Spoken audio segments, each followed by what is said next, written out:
So, Prue, what's your Prueism? My Prueism is it's called free speech, and why is Brad Pitt silent on the expression thereof? So freedom of speech is a noun. It's the right of people to express their opinions publicly without governmental interference, subject to the laws against libel, incitement to violence, or rebellion, etc. So last week, Jane Pitt wrote an op-ed responding to another op-ed penned earlier with regard to some Christians not wanting to vote for Mitt Romney. Part of what she had written was, I think any Christian should spend much time in prayer before refusing to vote for a family man with high morals, business experience, who is against abortion and shares Christian conviction concerning homosexuality just because he's a Mormon, she wrote. Any Christian who does not vote or writes in a name is casting a vote for Romney's opponent, Barack Hussein Obama, a man who sat in Jeremiah Wright's church for years. So some people may not know who Jane Pitt is, but if you're a fan of her famous son, Brad Pitt, then you might. She is now having to deal with death threats directed at her. What I want to know is, where is Brad, and why is he not defending his mom's right to free speech? You don't have to agree with what someone says to defend their right to say it. Brad's career gives him access to the general public that most people don't. People have the right to express themselves in saying that they don't agree with someone, with what they've said or written. What they don't have a right to do is threaten someone or to censor their free speech. Come on, Brad. Your brother defended your mom on the Today Show. Your future father-in-law defended your mother. Now get off your gluteus maximi and defend your mom and others' right to free speech without fear of being silenced. And that's my Prueism. I didn't know Brad Pitt had a mom.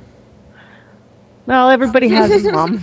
I know. I was just. But the thing is that he has no problems getting up there and using the media and his fans to espouse his views. But when his mom does the exact same thing and is threatened for him to kept his mouth shut, like there's something wrong. Mm-hmm. I may not agree with anybody, and I might have to grit my teeth to defend your right to say it. But when somebody's having their parent threatened, and where is anybody else on the left side sitting there going, sorry, you cannot threaten somebody because they say something you don't agree with. It just boggles me that, there's nobody other than her, and even her sons. I wasn't even impressed with their sons' take on defending her and stuff like that. But to sit there and allow people to be threatened and nobody stands up and go, look, you don't do that.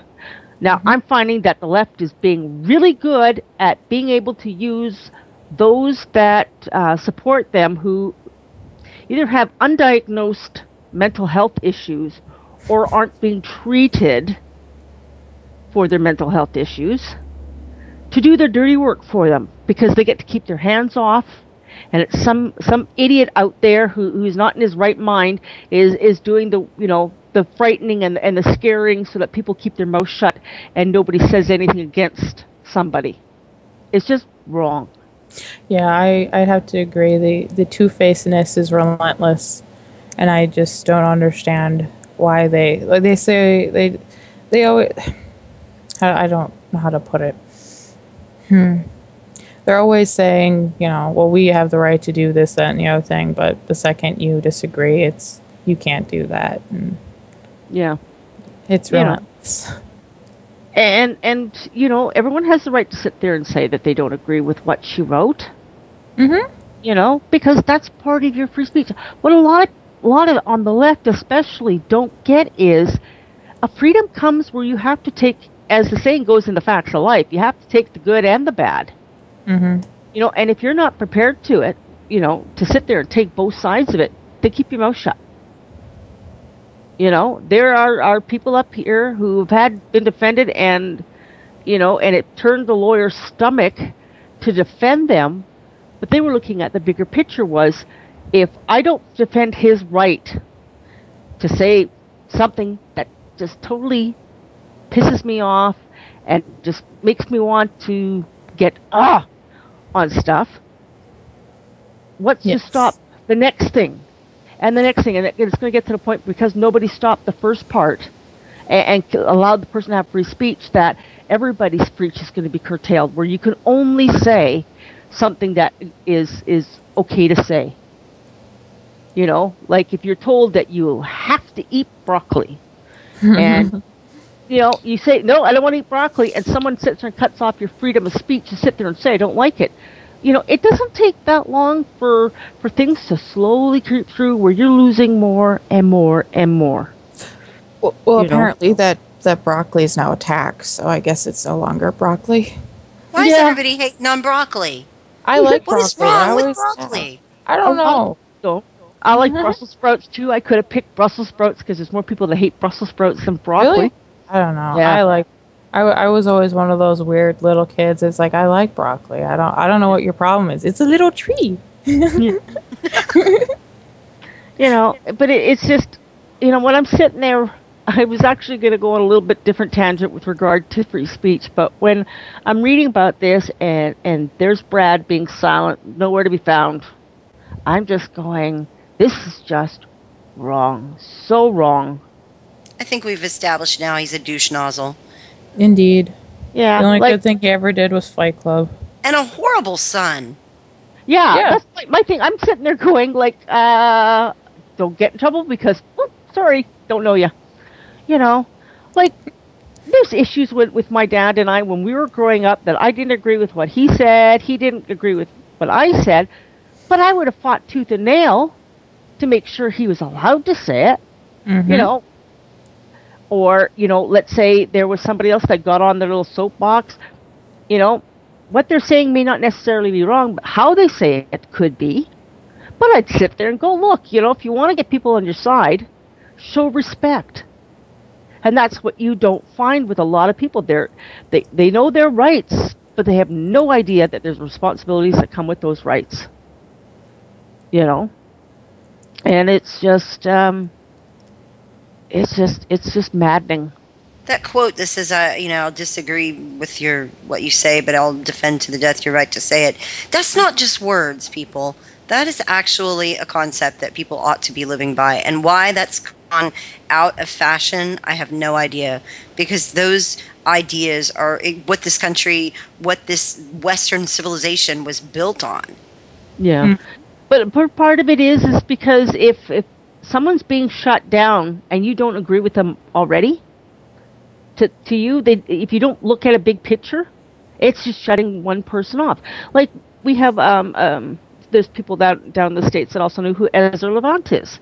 And we have what we call the Canadian Broadcast Standards Council. And it is basically your star chamber.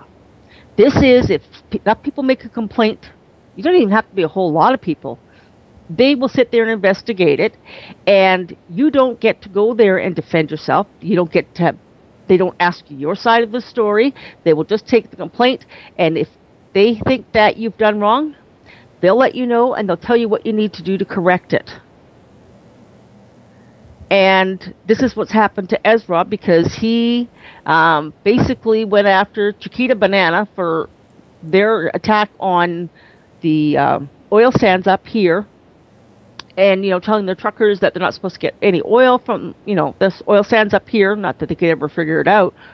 But Ezra went after them, and he didn't, he may not have been gracious on certain things, but he didn't break any laws. The only law he broke is he hurt the CEO's feelings. And unfortunately up here, that happens a lot. The Canadian Human Rights Council has now taken that out. It's still in a lot of the provincial ones. But that was a way to turn around and censor. They wanted Ezra Levant to be fired, so he had no way to express his views. You know, it's the thing. If you don't like what somebody says, write him a letter, just sit there saying, you are wrong because blah, blah, blah, blah. But you better back up what you have to say. That's all. You know, you don't just go, well, you shouldn't be saying that because I don't agree with it. But, you know, looking at, you know, people that have been shut down on Twitter for expressing their views because somebody's feelings got hurt or somebody didn't like what you said. You didn't say anything wrong, But the practice is coming in of turning around and trying to censor people. Yeah, people need to man up. Ugh.